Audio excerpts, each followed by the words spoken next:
Song of Myself, 6, by Walt Whitman. A child said, "What is the grass?" fetching it to me with full hands. How could I answer the child? I do not know what it is any more than he. I guess it must be the flag of my disposition, out of hopeful green stuff woven.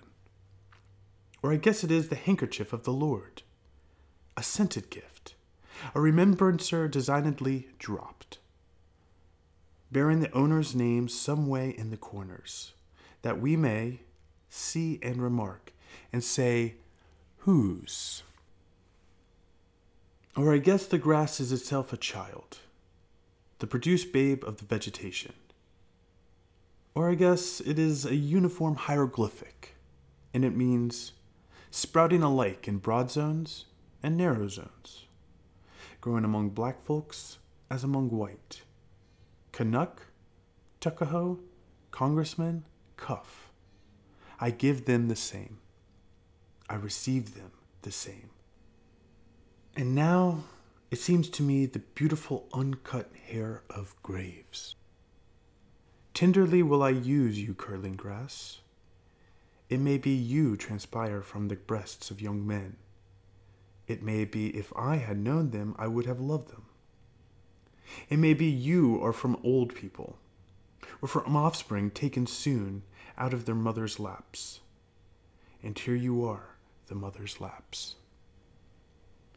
This grass is very dark to be from the white heads of old mothers, darker than the colorless beards of old men, dark to come from under the faint red roofs of mouths.